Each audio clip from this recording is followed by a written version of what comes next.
Am I better now? Yeah, I think you are, but give me a full sentence so I can really appreciate the improvement. Sure. My name is Sam. I'm from the University of Illinois at Urbana-Champaign, and this interview is for the Daily Illini newspaper. Oh, well, happy to have you here. And yes, you do sound good. Great. So, what has brought me here today is I hope to be doing a series this semester on campus conservatism. Mm-hmm.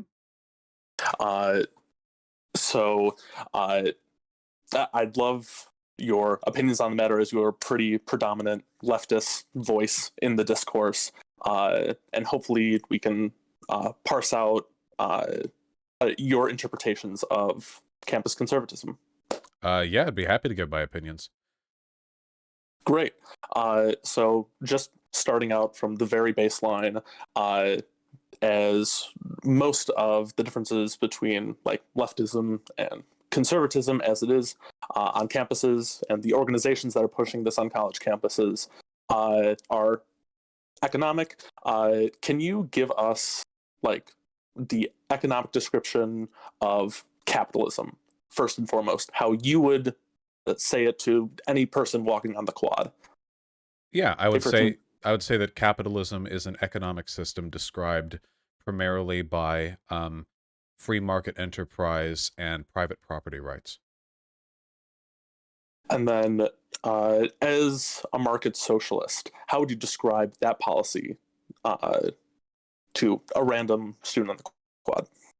I would say that market socialism changes the ownership of the means of production without changing the mode of production, or more specifically, that the elements of market interaction are kept, but workplaces are mandated to a certain degree of democratic behavior. All right. So, as campus conservative organizations are generally pro free market or laissez faire capitalism and skew socially conservative Christian family values, as they call it. I just want to go over a couple of who do you think are the big players at the moment, as you understand them? In campus conservatism specifically? Yeah. Well, the most influential characters I'm aware of, I mean, one of them is obviously Charlie Kirk, who, of course, was one of the co-runners for, well, now maybe the sole runner after the other guy died. Well, he's the head of TPUSA, and TPUSA is a sort of astroturfing conservative organization that is designed to win students over to the right and to influence campus elections. That's a big one.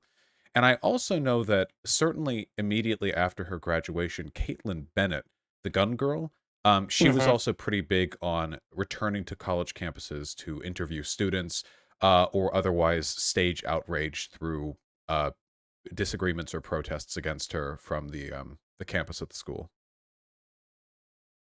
Yeah.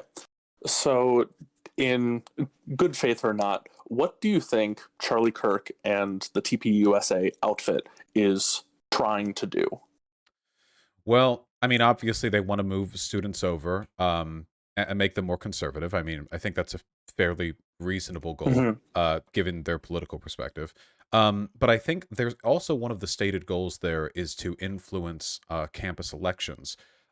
See, a lot of, though this definitely depends on the school, a lot of the extent to which a school embraces progressive politics is dictated by the behavior of the student body and the extent to which the student government influences both students and faculty. So if conservatives, or at the very least moderates, damn it, win the student elections time and time again, it makes it much more difficult for any kind of meaningful push leftwards within a university. And obviously, since TPUSA brings money and organization, something that regular college students have none of, they have seen some success in influencing elections in that way. All right. So, moving on to what I would consider one of the bigger players, especially on YouTube, Prager University. Mhm. not an accredited university, with their 5-minute videos. Uh, what do you understand them as trying to accomplish, the niche they are filling in the conservative sphere? Well, I think they're just really trying to nail the infotainment feeling. Most of the conservative discourse online is propagated by specific YouTubers or specific podcast hosts or radio personalities. Whereas PragerU, by having their little 5-minute videos hosted by a wide range of people, sometimes people who aren't even really on the right, they lend an air of authenticity, legitimacy, and what's more, an almost sort of bipartisanship to those videos that might make them more palatable to, say, for example, students and professors and teachers. I've seen a lot of my fans complain about that PragerU videos, because they posture as being little edutainment videos without an explicit political bent in the way like a Ben Shapiro epically owns SJW's comp number 69 might be, that teachers will actually use them as supplementary to class lessons. Obviously, that's very beneficial to, the conservative agenda. Yeah, I like to go off of that. Ben Shapiro and, by extension, kind of the Daily Wire squad, the Michael Knowles, the Matt Walsh, the whoever they have now, maybe Dave Rubin by extension. They most definitely are, I want to say, the biggest conservative Facebook group. And they are well known for coming to college campuses and hosting their speeches where, I don't know, unsuspecting college students come up and attempt to debate, only to get epically owned. How big of a part of driving students rightward, I guess, is seeing other leftists getting quote unquote owned? Oh, that's massive. There's a level of relatability there, of course. If you're a young, maybe not even conservative, let's just say ambivalent or moderate student, you're going to probably be very frustrated with the disagreements you've had with liberal or leftist college students. Seeing one of your idols epically take one down is a really direct and relatable sort of feeling to get behind, something that can really rally you in your political opinions. Of course, it's all a farce. I mean, when you talk about people like Ben Shapiro or Steven Crowder with his Change Your Mind series, these are people with media training. They are multimillionaires who have the time and the money to pay some of the world's best media talent to teach them how to be effective interlocutors. Students don't have this benefit, not even close, which means that even if a student is completely 100% objectively right on a subject, it is almost impossible for them to look good, especially when the person they're up against is not only media trained, they're also in control of the microphone, meaning that the conservative demagogue is the one who gets to control when a sentence stops and starts, what they want to respond to or not. They have complete control over the situation. And in that environment, even a very, very, very talented rhetorician would struggle in the position of that student.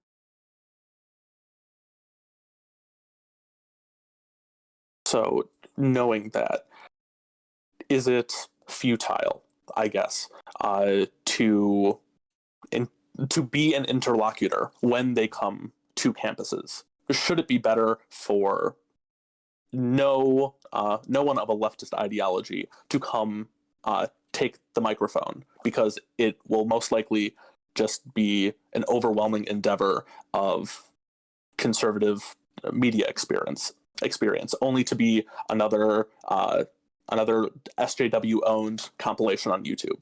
Yeah, so think of it this way.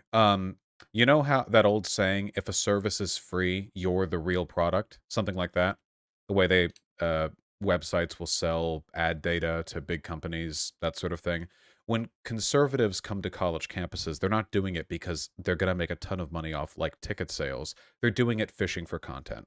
The liberals who get mad are what they come there for. It's why Milo Yiannopoulos had so much fun at those college campuses when he would attract so many people denouncing or detracting him. They live for the cancellations that they get to monetize and profit from and otherwise, wave their arms about and complain about.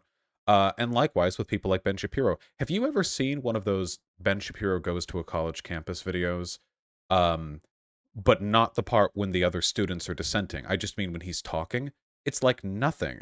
There's one camera person, maybe, and like a couple dozen people in the crowd, and he just goes on the same prattle that he would go on his live show otherwise. The reason he wasted time to go out to the college campus is to wait for the students to go out there and do something that will give him reasonable content. If nobody said anything at those gatherings, if he was just alone there, not only would he not get what he came there for, it would also be, I imagine, pretty unentertaining to the people who showed up to support him. So is Ben Shapiro's giving speeches at universities just an extension of Steven Crowder's "Come Change My Mind"?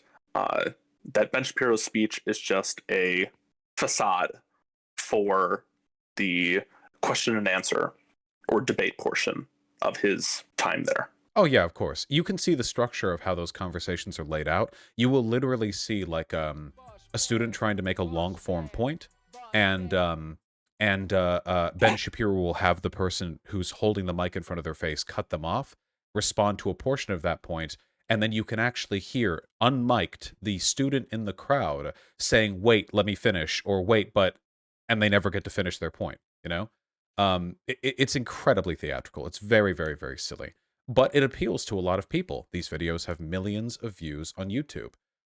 They're quick, they're snappy, they're funny, they're relatable, and people like Ben are really just looking for quick digs. I actually respect Steven Crowder more because at least Steven Crowder doesn't limit his audience exclusively to college students of all people. Um, no, he actually exposes himself to the general population, which has at least some chance of including people who can meaningfully step back against what he's saying. He also doesn't like hand them a mic and then take it away every 2 seconds. They both sit together at the same table. It's actually, I think, more integral than what Ben does. All right. Uh, Now, diverting slightly to the more extreme portion of what seems to be popping up for young people, what is Nick Fuentes? What's Um, his mission? What is he trying to do? Because young people certainly are a very large portion of his crowd. oh yeah, it's pretty evident if you ever look at the way they type. He's a is it offensive to say neo-Nazi? Is that not politically I correct? think that might be an apt description. Yeah. Well, Oh, I mean, he can fuss about it however he likes. He's in a bit of an optics pit right now because he wasn't smart enough to keep things on the down low enough to prevent himself from getting banned off every social media platform. I think he just has like Alex Jones's website now or something like that. But no, he's a neo-Nazi. Full on, Aryan bloodline, the supreme people need to reclaim their territory, motherland, homeland, Jews, control X, Holocaust denial, blah blah. Stuff like that. I imagine that his uh, let's say political affectations are pretty popular with young people mostly because they've had the least experience with the real world. how predominant is the pipeline from one type of less radical content to more radical content for young people amongst these creators?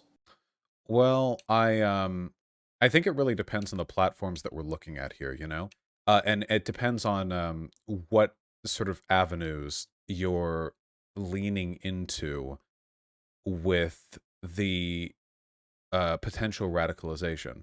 So, like, how do I put this? There are a lot of conservatives who get into what they believe largely because they're big advocates for economic austerity and a sort of race blind bigotry where it's not so much that they're running around saying they don't like minority group X, they're running around talking about how perhaps liberation efforts for that group have gone too far, or data and statistics show that this isn't as much of a problem as they say it is. It's not overt bigotry, and for that reason those people, they tend to stick with like Ben Shapiro types. Ben Shapiro, unless he's talking about Palestinians, doesn't go on talking about the like objective inferiority of group X or anything. So it's I think more appealing to those groups. But there is of course a sort of heart to this side of the political aisle, and some of those people take it to its fullest extent. And when you go far enough down that road, you just sort of lean into hate. I think QAnon is probably closest avenue for this, because conspiracism tends to beget conspiracism. I want to say though, and I mean this for all conservatives, even like Nick Fuentes fans, and probably the man himself, it's that I think the most consistent characteristic for open and outright bigots is it's usually fear and anxiety, more so than it is like abject hatred. The hatred is a product, I think, of the fear. A lot of these people are very, very, very anxious that some social order is, being brought down around their ears, and that means something to which they feel entitled will no longer be available to them, and they do what they do largely out of a sense of anxiety. Um, Not, mind you, just economic anxiety. A lot of it's pretty explicitly racial or ethnic, but still anxiety. I think a lot of these people can be moved over. That's why far-right groups tend to go after children. Steve Bannon did this back when he was part of Trump's cabinet. He would target far-right, communities with like lonely young men, gaming communities, incel communities, and try to introduce them to far-right rhetoric, because he understood and exploited the fact that people most susceptible to far-right conspiracism are people with very little going on in their lives. That sadness and misery breed the conditions that make you amicable to at least far-right conservative beliefs. All right.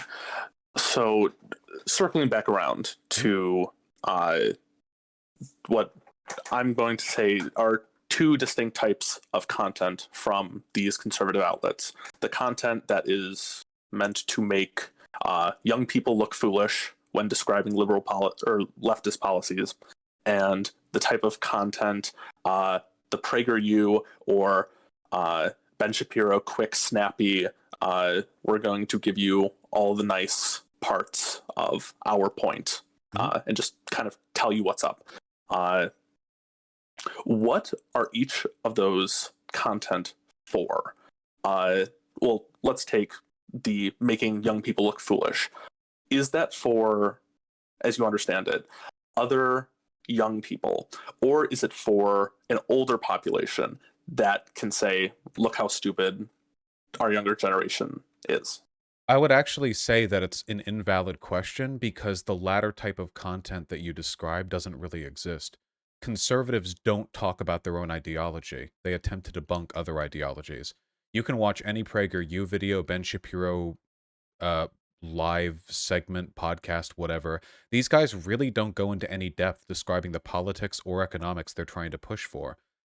Because if they did, they would be almost self-evidently stupid. Instead, what they do is they sort of attack every imagined other and just leave it at that. It's actually a much more effective way of building your political brand. Constructing an ideology and defending it is really, really difficult. It's incredibly hard to do because you open yourself up to so many criticisms from every angle. But there are left-leaning people who are willing to do this. If you go onto LeftTube, RedTube, whatever, you will find hundreds of videos, many of them quite large, which affirmatively and positively describe ideas, opening themselves up to meaningful criticism. ContraPoints is the biggest breadtuber. Most of her videos aren't just about critiquing an ideology. They're about setting a new one up, giving people sort of a positive alternative to a bad idea. Conservatism does not do this. PragerU does not do this. They present a set of ideas that is, quote, from the left. They tear it apart. And they do nothing other than leave their audience with a couple of petty aphorisms, sort of suggesting the superiority of their ideas, but not much else. You see this with economics, with racial politics. They always end it with, we should aspire to Martin Luther King's I have a dream speech, or, with economics, we should incentivize people to work. They never talk about what that looks like. They never talk about policy.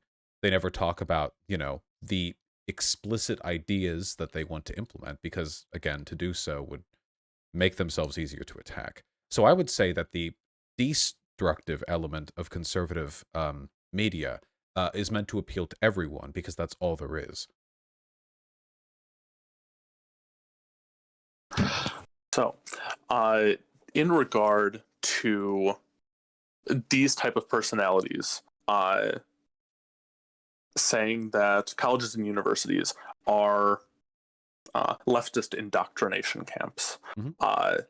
and giving that reason as why it would be better for some students to not go to college, not pursue an education, and go to trade school instead.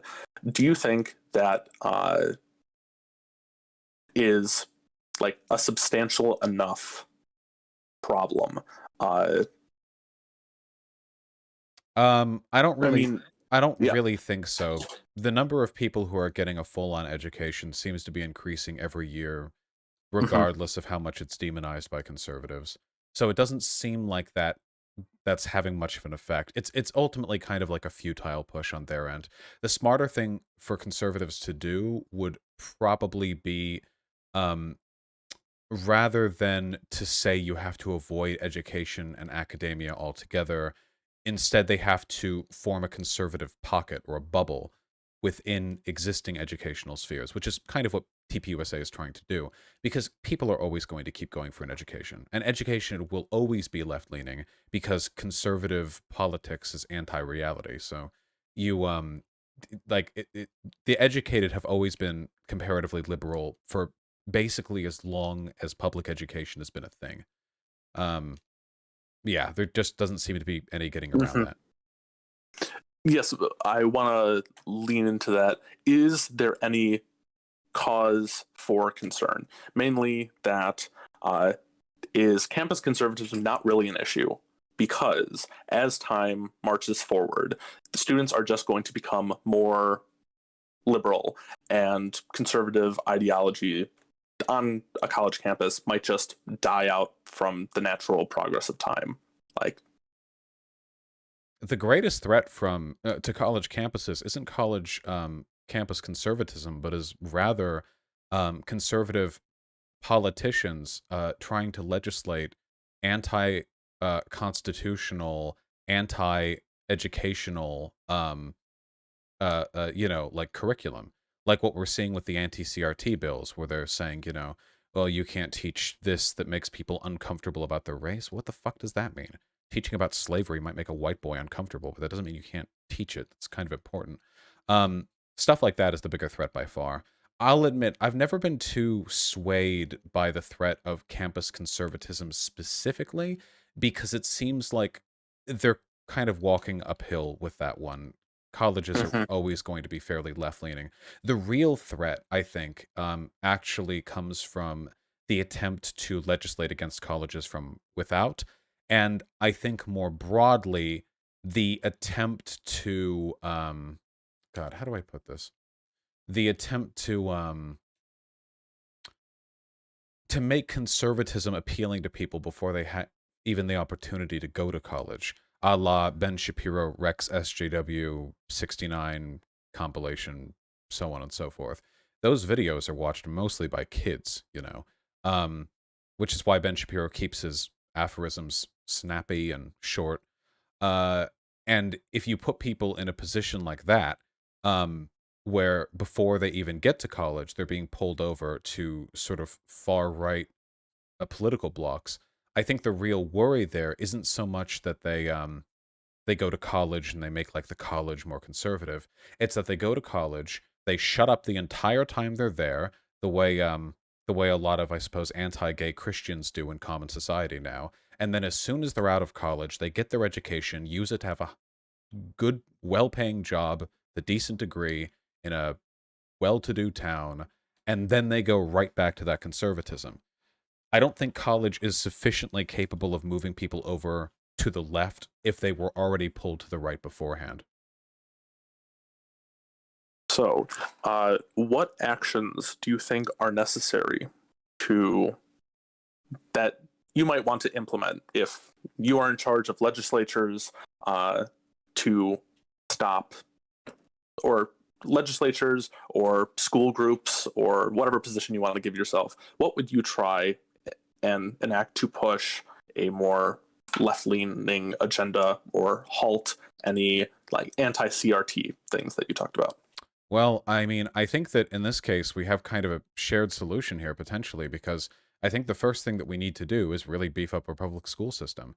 The more effective our educational systems are, the more likely they are to confer an understanding of reality upon the people who attend them. Also, sociology and philosophy courses should probably be mandatory in high school curriculum. It's very silly to me that they're not.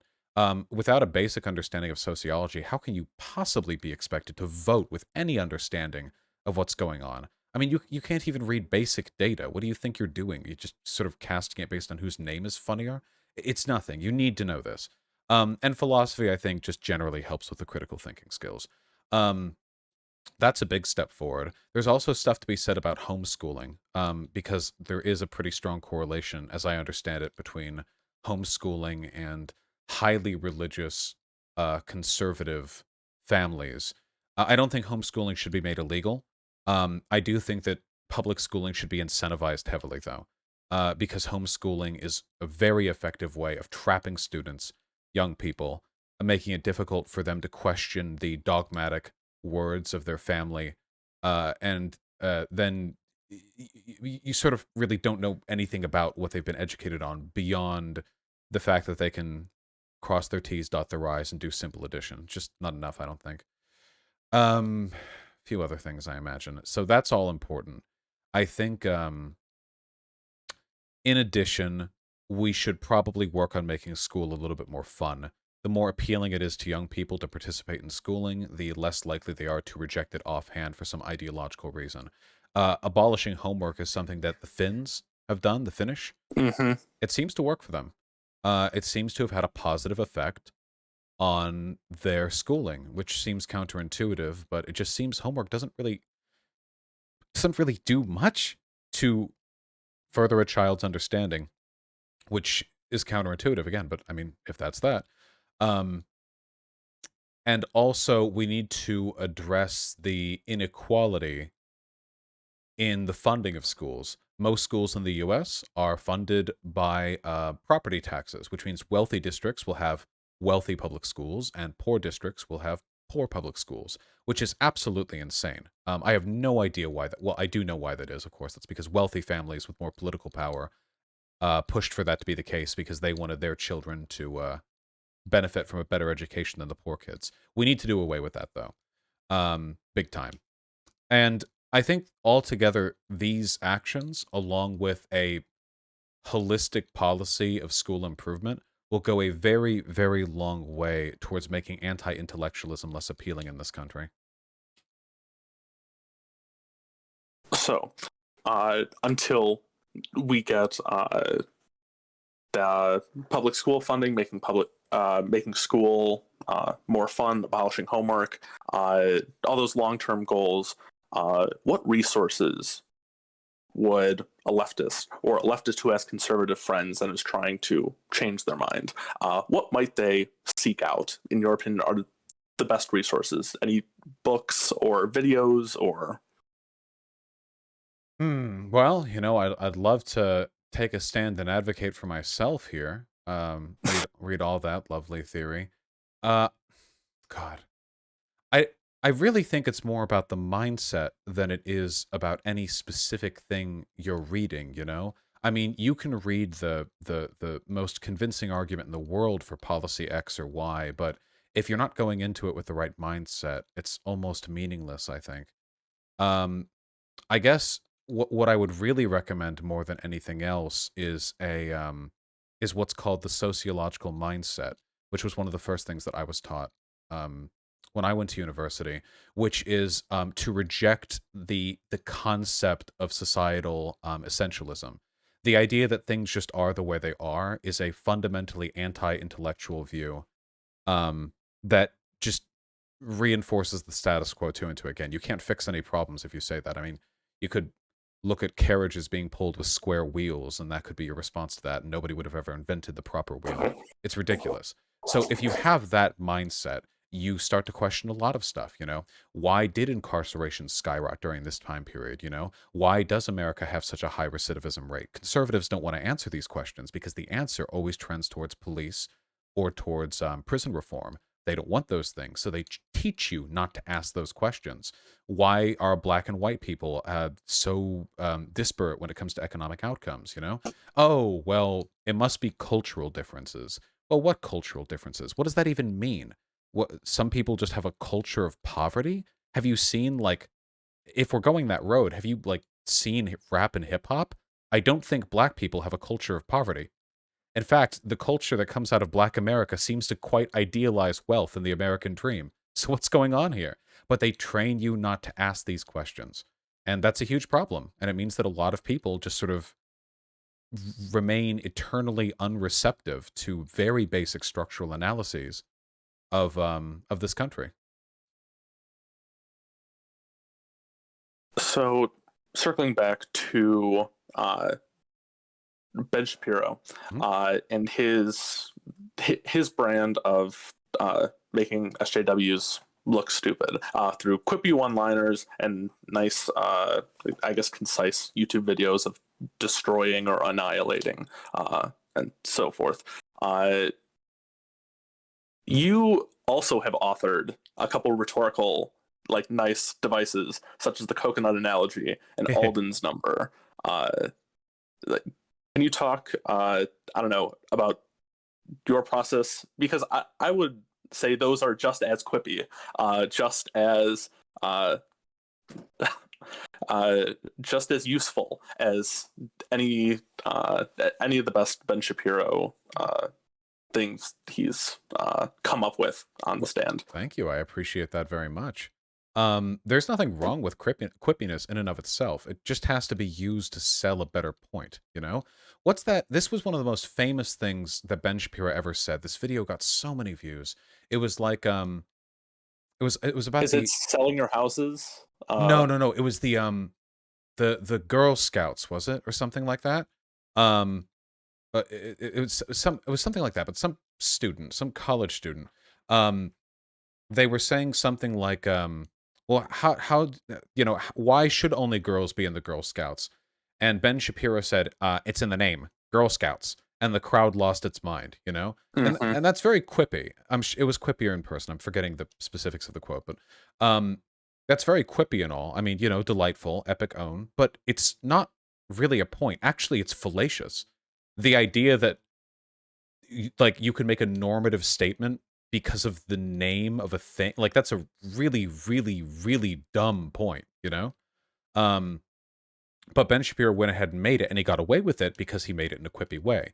Um, you couldn't get away with something like that in an academic paper, I'll give you that. And not just because it was short and unproven, but because it was wrong. Quippiness in and of itself is a delightful thing, but it shouldn't be used to cover up holes in an ideology, Mhm. You'll find, by the way, that white nationalists and neo-Nazis do this all the time. If you take a look at how they speak with each other, the far, far, far right, um, they have nothing beyond petty aphorisms. That is literally the entirety of their ideology. It's glory and blood. It's fascist aesthetic, but very little Mhm. beyond that. I mean, they'll talk at length about their ideology, but it's never really in specific policy-based terms, formal arguments, or anything you could really reproach. Take a look at how Richard Spencer talks. Does he talk about how, like, society would be benefited if, see, the ethnic behavior of this and that means... No, he never talks like that. He talks about how the blood... To be Aryan is to be blessed by the gods, and to have the freedom of your bloodline running in your... Like, shit like that. It goes on for hours and hours and hours. It doesn't mean anything. It just sounds pretty if you take to that sort of thing. But that's what happens when you go far enough down that road. Eventually, petty aphorisms are the entirety of your argument, and there's no longer even a vain effort at pretending to engage with, reasonable argumentation. So, given the political maxim, if you're explaining, you're losing, like in debates, Mhm. quippy and these aphorisms win out.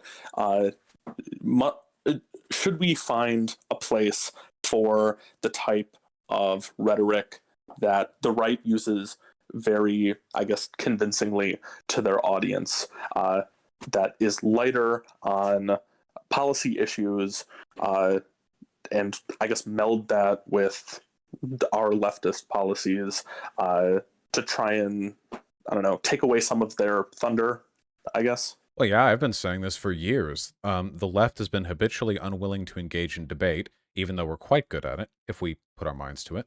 And also, we don't really engage much in like cringe culture or shaming, which is a problem because I think that might actually have been the most effective way to move people right on YouTube for years. And we completely abandoned this rhetorical premise because it's what, mean? I don't have anything against people being mean. Mean doesn't mean wrong, not necessarily. If you find people online who are being absolute bastards and you're mean about them, I mean, okay, it's all right, you know? Maybe you can be constructive with your meanness. Maybe not mindless cruelty, but a sort of, derisive criticism of their behavior. It's effective. Nobody wants to be made fun of. If you make videos where you explain in detail how, the far right is a danger to humanity, people will only agree with you if they're already on the left. Maybe you'll move some center-leaning people.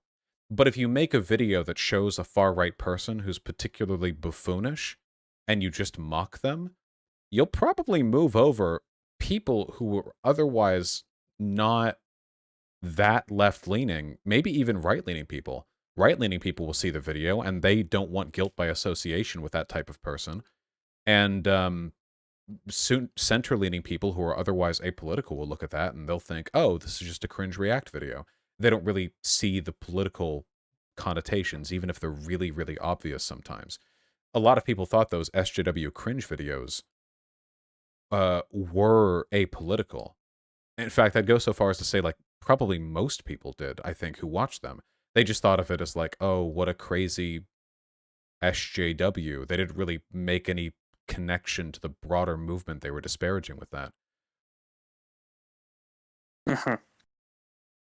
So, I think we've covered most of the points that I wanted to get across.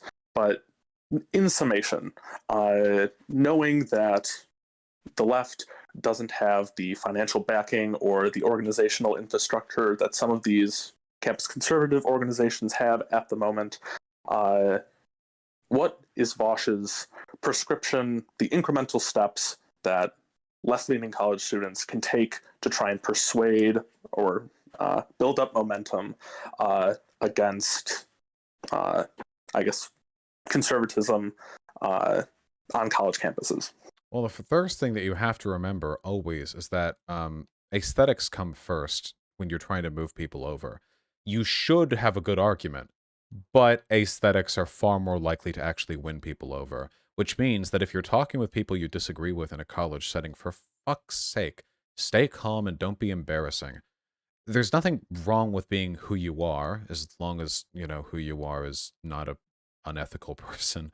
But there are certain types of behaviors that are going to do nothing but act as a lightning rod for conservative cringe content. Think of, oh God, think of Big Red or the Trigglypuff back from 2016 or whatever, People like that. Now, I'm sure there's nothing at all wrong with these people fundamentally. I mean, Big Red was maybe a bit shouty, and the other one was, I don't know, also a little bit shouty, but beyond that, there's really nothing wrong here besides the bad optics, which is always something that should be taken into consideration, because when you're advocating for a political position, you have a responsibility to do it effectively. Otherwise, you could be doing quite a bit more harm than good, The most effective way to undermine a movement is not to destroy it from without, but to poorly defend it from within, That's far more effective at tearing apart a movement. That's why some people on the right have ended up being more liabilities than anyone else, A good example would probably be, to an extent, the gun girl, Caitlyn Bennett, who, had her big fame, but apart from being personally embarrassing and having sort of a checkered history, she's also a neo-Nazi. There were logs leaked of her and her organization. They're actual neo-Nazis. And now she's not accepted into the ranks of conservatism anymore. She's not really taken as seriously as she was by more mainstream outlets. And what's more, her continued existence gives us something to laugh at. And boy, do people laugh at her. She gets way more views on other people's videos now than she ever did on her own. People get hundreds of thousands, millions of views mocking her for her terrible arguments on college campuses. She became a liability to the right, and the right knows it, which is why they stopped associating with her. So it would be beneficial, what I'm drawing on, to make sure that all of, I guess, the college representatives of leftist ideology are very clear in what they stand for, and make sure they don't have some of these argumentative faux pas that the opposition can hold on to, point and laugh at, and hold them up as a representative of the broader ideology. Yeah, here's what I want more than anything else, okay? If you want to be an advocate for left-leaning politics, okay, here's the most important thing that you can do, okay? Go join a canvassing org for a week, or volunteer or something. Talk with regular human beings for a week, okay? And then in the future, anytime you are going to make a political statement that will be seen by others, think for a second. Is what I am about to say both understandable and reasonable to the, quote, average person? If some regular person was to hear what I'm saying right now, would I come off like some sort of lunatic ideologue? Would I come off unhinged or incoherent or whatever else? Or would I come off like a reasonable and salient advocate for my positions? And if you can reliably argue for your points in a way that does not make you completely repulsive to the average person, which should be easy if you're a left-leaning person, then Godspeed and have fun, you know? Go advocate to your heart's content.